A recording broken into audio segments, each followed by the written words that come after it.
The diner smelled like burnt coffee and fried eggs. Morning rush. Plates clattering. A young waitress carried a tray toward the window booth when a spoon slipped from her fingers and hit the floor. She froze. Her voice cracked across the crowded room. "I can't close my legs. It hurts." A few people laughed. Some looked annoyed. But then the man sitting alone by the window stood up slowly. A single dad. Nobody knew his name. What he did next made the entire room go silent.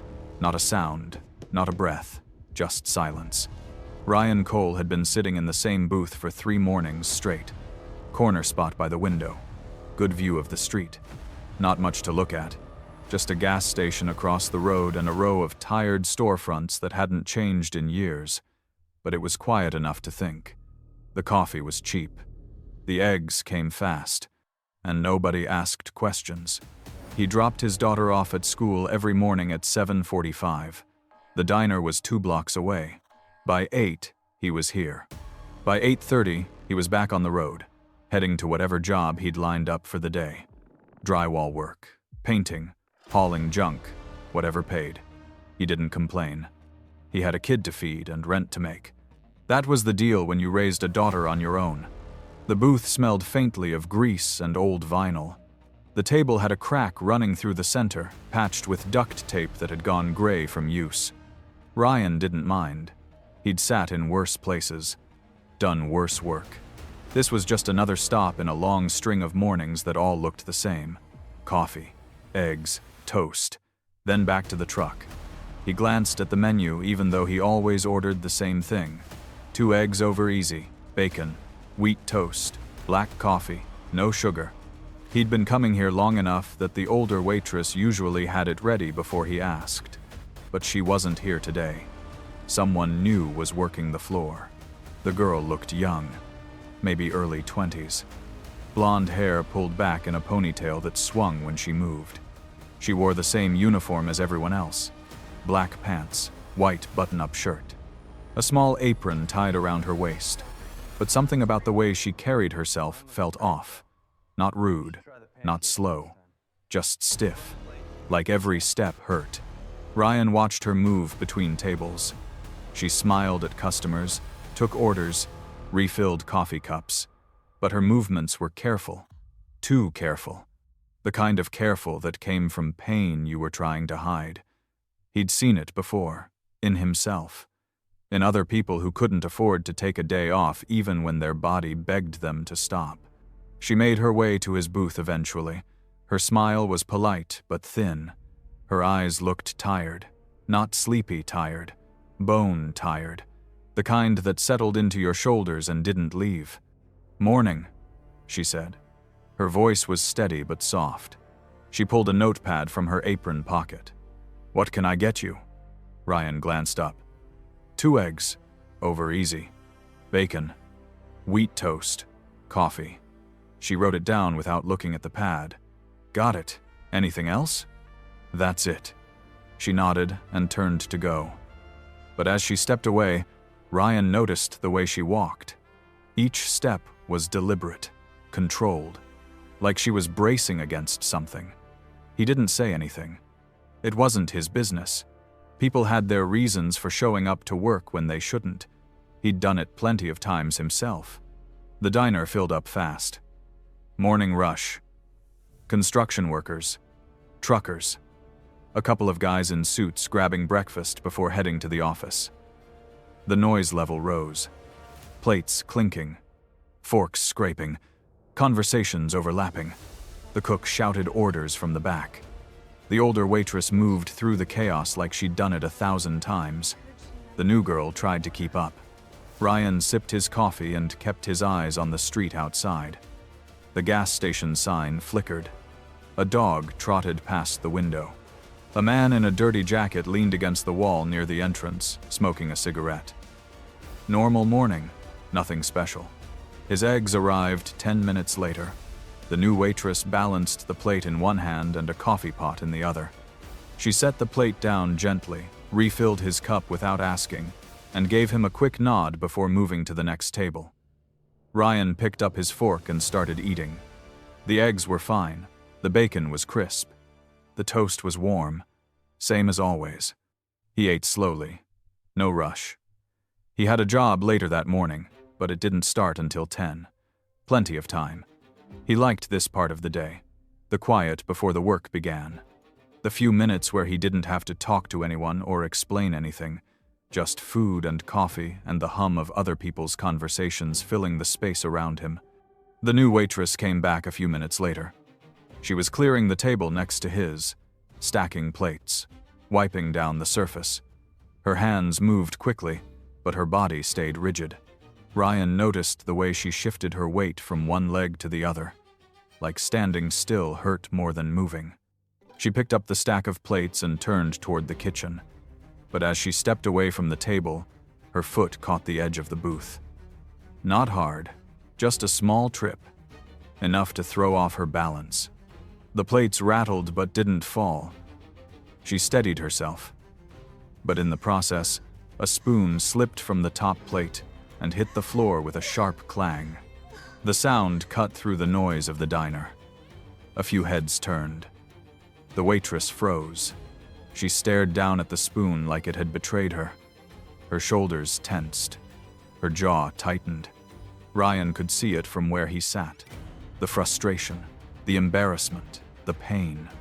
She stood there for a moment. Just stood. The stack of plates still in her hands, the spoon on the floor between her feet. And then she spoke. Her voice cracked, not loud, but loud enough that the tables nearest to her went quiet. "I can't close my legs. It hurts." Ryan stopped chewing. The words hung in the air, raw, unfiltered. The kind of thing you say when you're too tired to care how it sounds. When the pain is so bad you forget where you are. A man at the counter laughed, short, sharp, like he'd just heard the punchline to a dirty joke. A woman 2 tables over shook her head and muttered something to the person across from her. A guy in a baseball cap smirked and nudged his friend. The friend grinned. The waitress didn't move. Her face flushed red. Her hands gripped the plates tighter. She looked down at the spoon again, then at the people staring at her. Her lips parted like she wanted to explain, but nothing came out. Ryan set his fork down. He didn't look at the waitress. He looked at the people around her, the ones laughing, the ones whispering, the ones shaking their heads like she'd just done something wrong. And he felt something tighten in his chest. Not anger, not quite. Just a familiar ache. The kind that came from watching someone get judged for something they couldn't control. He knew that look on her face. He'd worn it himself. 3 years ago, when his ex-wife left. When he showed up to a job site with his daughter in the truck because he couldn't afford daycare. When people assumed things about him because he was a single dad who didn't have his life together. When they looked at him like he was less than, like he'd failed. He didn't know this girl, didn't know her name, didn't know her story. But he knew that look. And he knew what it felt like to stand in a room full of people who didn't care enough to understand. The manager appeared from the back. A thin man with graying hair and a permanent frown. He walked over to the waitress with his arms crossed. His voice was low but sharp. Ryan couldn't hear the words. But he could see the way the girl's shoulders sagged, the way her head dropped. She bent down slowly, carefully. Her hand reached for the spoon. She winced. The manager said something else. She nodded, picked up the spoon, straightened up with visible effort. The stack of plates wobbled in her hands. She turned and walked toward the kitchen. Every step looked like it cost her something. Ryan watched her go. The room started to fill with noise again. Conversations picked back up. Forks clinked against plates. The cook shouted another order, but Ryan didn't move. He sat there with his coffee cooling in front of him and his eggs half-eaten. And he thought about the way people laughed, the way they judged, the way they turned pain into a joke because it was easier than caring. And something shifted. Not a decision, not yet, just a feeling. A quiet certainty that if he did nothing, this moment would stay with him, that he'd walk out of this diner and spend the rest of the day thinking about what he should have done. He didn't know what he was going to do, But he knew he wasn't going to sit there and let it happen. The waitress came back out from the kitchen 30 seconds later. Her face was still flushed. Her eyes were down. She carried a fresh pot of coffee and moved between tables like nothing had happened. But Ryan could see the tremor in her hands. The way she gripped the pot too tight. The way she avoided looking at anyone directly. She stopped at a table near the counter. 2 women in their 40s. Office clothes. One of them looked up as the waitress approached. The woman's expression was sharp, judgmental. She didn't say anything, but her eyes said enough. The waitress refilled their cups quickly and moved on. The women leaned toward each other and started whispering. One of them laughed quietly. The other shook her head. Ryan watched it happen. He didn't need to hear the words to know what they were saying. People always said the same things, always made the same assumptions. It was easier to laugh than to ask, easier to judge than to care. The man at the counter was still smirking. He turned to the guy next to him and said something Ryan couldn't hear. The other man grinned and glanced over at the waitress. She was refilling another cup. Her shoulders were hunched. Her movements were fast, rushed, like she wanted to disappear. Ryan picked up his coffee and took a sip. It was lukewarm now. He didn't care. He wasn't tasting it anyway. His mind was somewhere else. Somewhere 3 years back. Standing in a grocery store parking lot with his daughter crying in the back seat because he'd forgotten her stuffed animal at home. A woman walking past had looked at him like he was doing something wrong, like a man alone with a kid was automatically suspicious. She didn't say anything. She didn't have to. The look was enough. The waitress moved to the next table. An older man in a flannel shirt. He waved her off before she could pour. She nodded and turned away. Her legs shook with each step. Ryan could see it from across the room. She wasn't limping. Not exactly. But every movement looked forced, controlled, like she was holding herself together by sheer will. She made it halfway back to the kitchen when the manager stepped out again. He intercepted her near the counter. His voice was low but firm. Ryan couldn't make out the words, but the tone was clear. Correction. Warning. The waitress nodded quickly. Her hands tightened around the coffee pot. The manager said something else. She nodded again. He walked away. She stood there for a moment. Just stood. The coffee pot hung loose in her hand. Her head tilted down. Her breathing was shallow. Ryan could see her chest rising and falling too fast. She was trying not to cry. He recognized that too. The fight to keep it together in public. The desperation to make it through the shift without breaking. A man in a baseball cap called out from a booth near the door. He waved his hand impatiently and pointed at his empty cup. The waitress turned and walked over. She refilled his coffee without a word. The man didn't thank her, didn't look at her, just picked up his phone and kept scrolling. She moved on. Ryan set his cup down and leaned back against the booth. The diner was still busy. People ate, talked, laughed. The world kept moving like nothing had happened, because for most of them, nothing had. A waitress said something awkward. People laughed. Life went on. It was that simple. But Ryan couldn't let it go. He looked at the man at the counter, still smirking, still making jokes. He looked at the 2 women whispering, at the guy in the baseball cap who didn't bother to say thank you, at the manager who cared more about appearances than people.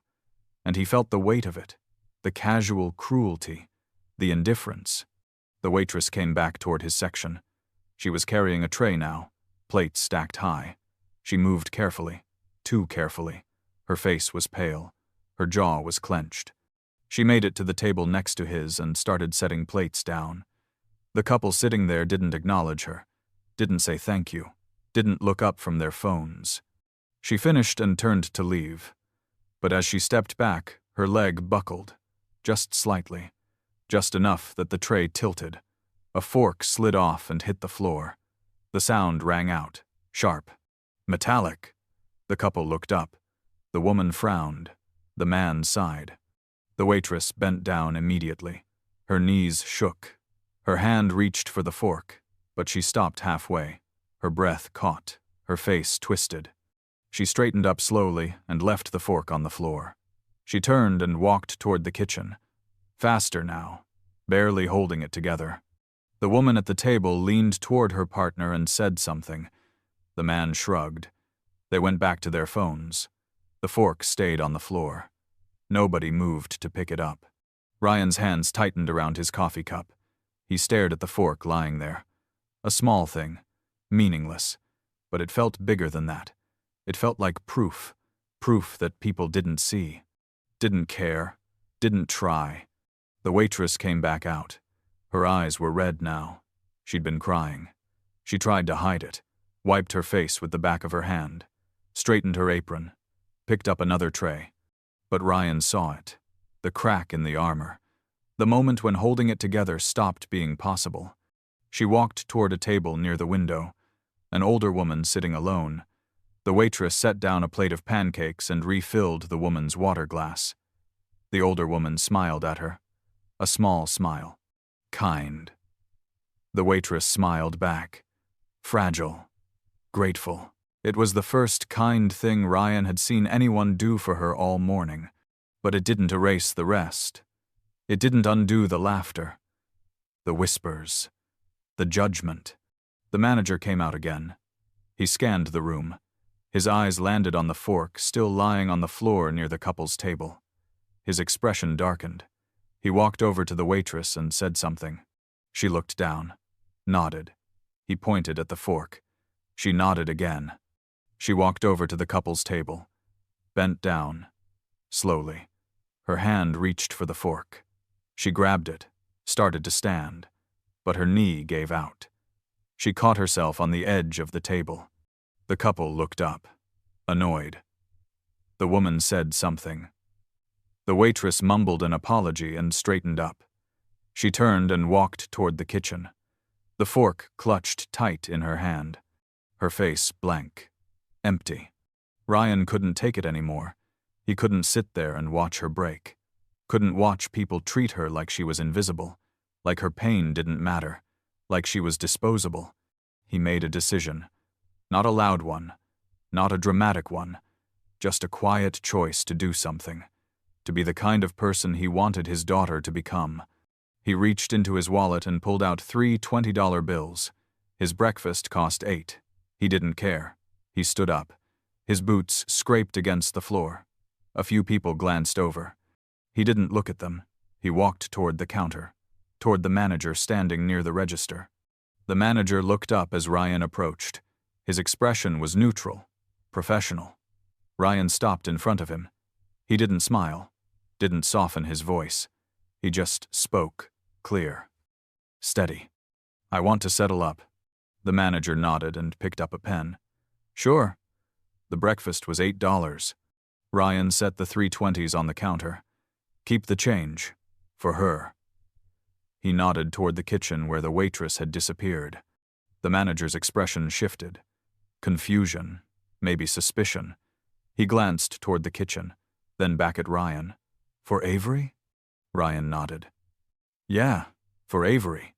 The manager stared at the bills. "That's $52 extra." "I know." The manager studied him for a moment. Then he picked up the bills. "I'll make sure she gets it." Ryan nodded, but he didn't move. He stood there, waiting. The manager noticed. "Something else?" Ryan looked past him. Through the kitchen doorway, Avery was standing near the sink, her back to the room, her shoulders shaking. She was crying, trying to hide it, failing. Ryan looked back at the manager. His voice was quiet but firm. "Tell her it's from leg day. She'll understand." The manager's eyebrows lifted slightly, but he nodded. "All right." Ryan turned and walked back to his booth. But he didn't sit down. He stayed standing, watching, waiting. The manager walked into the kitchen. He approached Avery and said something. She turned. Her face was streaked with tears. The manager handed her the money. She looked at it, then at him. Her mouth opened. The manager said something else, pointed toward Ryan's booth. Avery looked over. Her eyes met Ryan's across the room. Confusion, gratitude, question. all mixed together. Ryan didn't look away. He stood there, let her see him, let her know someone noticed, someone cared. The room around them continued its noise. But between Ryan and Avery, something quieter passed. An understanding, a recognition. Avery wiped her face with her sleeve. She mouthed something. Ryan couldn't hear it, but he read her lips. "Thank you." He nodded once. Then he walked back to his booth and sat down. He wasn't done yet. Avery came out of the kitchen a minute later. Her eyes were still red, but she'd wiped her face. Her hair was tied back tighter now. Her apron was straightened. The money Ryan had given her was folded carefully in her pocket. She could feel the weight of it. $52. More than she made in tips most days. More than anyone had ever given her just for being seen. She carried a fresh pot of coffee and moved through the room with the same careful precision as before. But something had shifted. Her shoulders weren't hunched anymore. Her steps were still slow, still painful. But there was something steadier about her now, like someone had reminded her she was worth more than the worst moment of her morning. She refilled cups at the counter. The two women in office clothes didn't look up, didn't whisper. They just sat there quietly. Avery moved on. She cleared a table near the door, brought out plates from the kitchen. The manager watched her from behind the register. His expression was unreadable. Not angry, not sympathetic. Just watching. Maybe wondering what had just happened. Maybe realizing he should have done more. Ryan sat in his booth. He hadn't left. He'd thought about it. Thought about walking out and letting the money speak for itself. But something kept him there. The feeling that this wasn't finished yet. That leaving now would be taking the easy way out. And he'd spent 3 years learning that the easy way rarely felt right afterward. He watched Avery move through the room. Watched the way people avoided looking at her now. Not out of judgment, out of guilt. They knew what they'd done. They knew what they'd thought. And now they were pretending it hadn't happened because that was easier than acknowledging it. Ryan knew that pattern. He'd seen it his whole life. People made assumptions, laughed at what they didn't understand, then moved on like it had never happened, like their cruelty was just a moment. Just a joke, nothing worth remembering. But the people on the receiving end remembered. They carried it. Every laugh, every whisper, every judgment. It built up over time until you started to believe that's all you were worth. That's all people would ever see. He wouldn't let that be the end of Avery's morning. Wouldn't let her walk away thinking the money was all she deserved. Thinking that kindness only came in dollars and silence. Ryan waited until she made her way back to his section. She approached his table slowly. Her hands gripped the coffee pot. She looked at him with confusion. Maybe wariness. He'd already paid. Already tipped more than anyone ever had. What else could he possibly want? She stopped at the edge of the booth. Her voice was quiet, hesitant. "You didn't have to do that." Ryan leaned back. "I wanted to." She shifted her weight from one leg to the other. Winced. Tried to hide it. But Ryan saw it anyway. Saw the way her face tightened.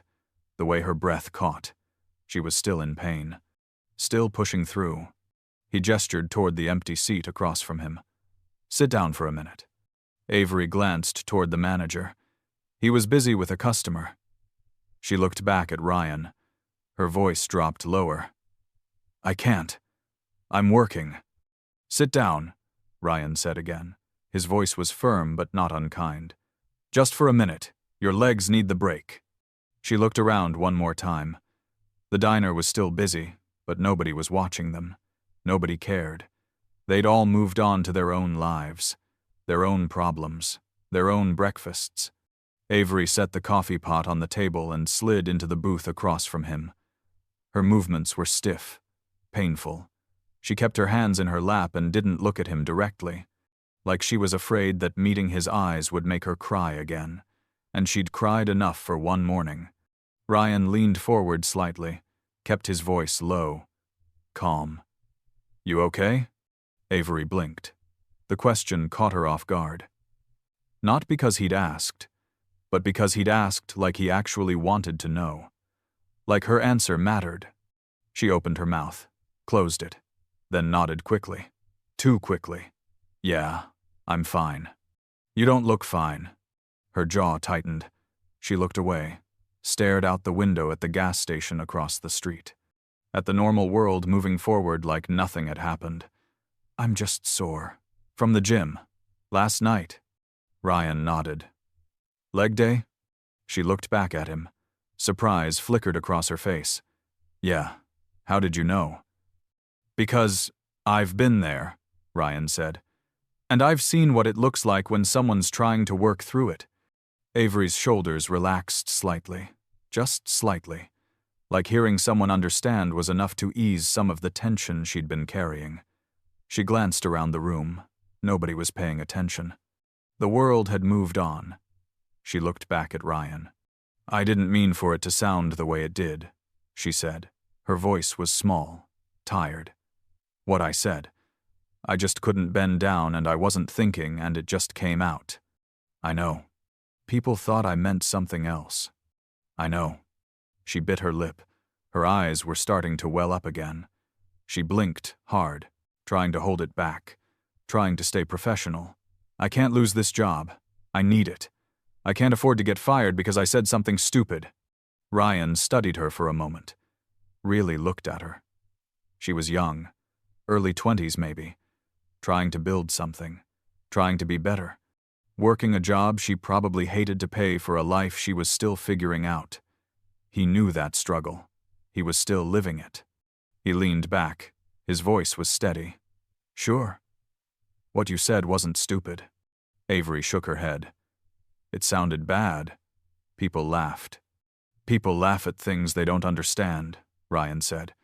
Doesn't make them right. She didn't respond, just stared down at her hands. Her fingers twisted together, nervous, ashamed, like she'd done something wrong by being human, by being in pain, by saying it out loud. Ryan leaned forward slightly. His voice dropped lower. You know what I saw when you said that? She looked up. Her eyes met his, cautious, waiting for the other shoe to drop. What? Someone in pain. Someone trying to do their job. Someone who's been on their feet too long and pushed too hard and is barely holding it together. That's what I saw. Avery's eyes started to water. She blinked hard, but the tears came anyway. She wiped them away quickly. Her voice cracked. That's not what everyone else saw. I know, Ryan said, but everyone else wasn't paying attention. A tear slipped down her cheek. She wiped it away with the back of her hand. I'm sorry. I don't usually cry at work. You don't need to apologize. She laughed. A short, wet sound. Half sob, half disbelief. I've been apologizing all morning. Ryan smiled faintly. Yeah, I noticed. Avery wiped her face again.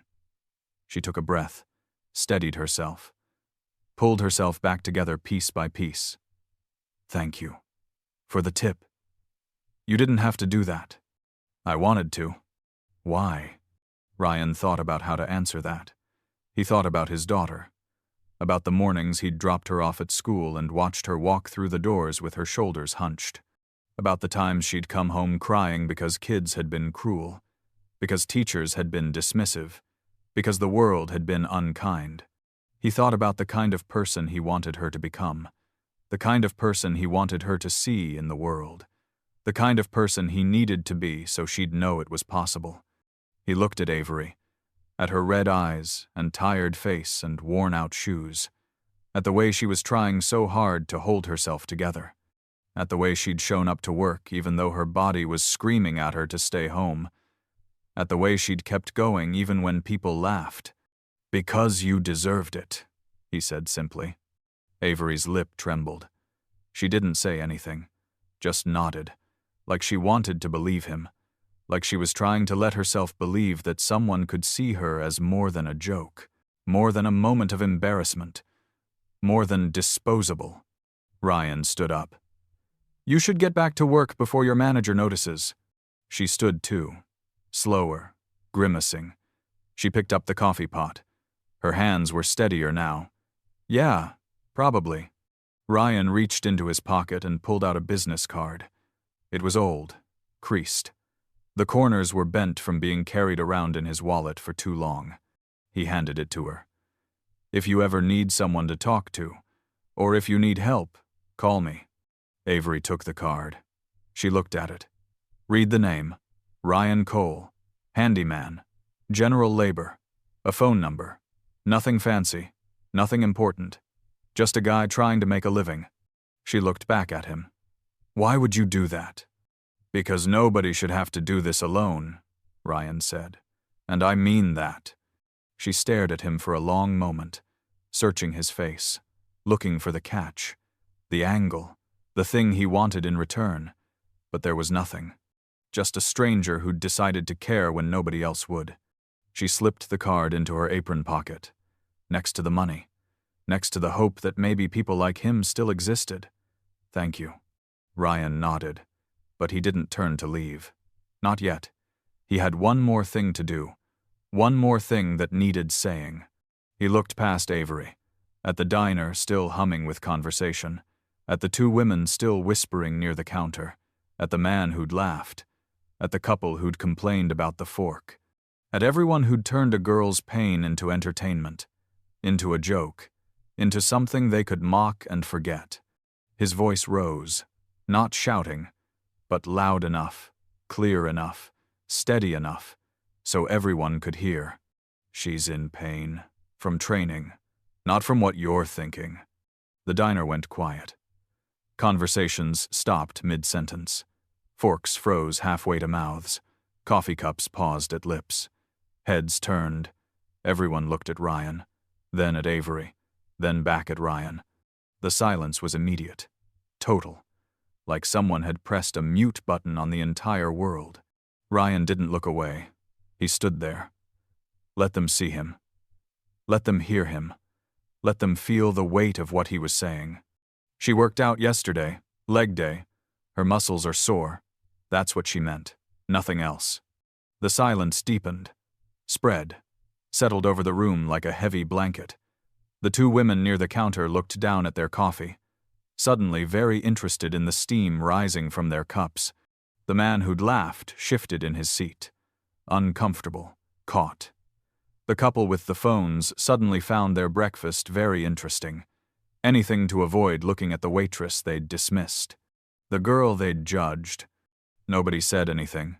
Nobody laughed. Nobody smirked. They just sat there, quiet, ashamed, realizing what they'd done, what they'd assumed, what they'd been. Ryan's voice was quieter now, but it carried. Calm, steady, undeniable.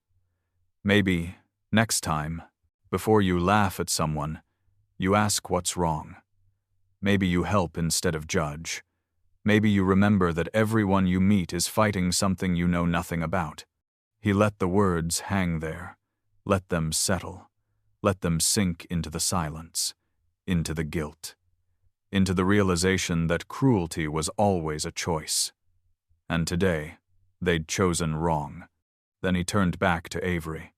Her eyes were wide, tears streaming down her face now.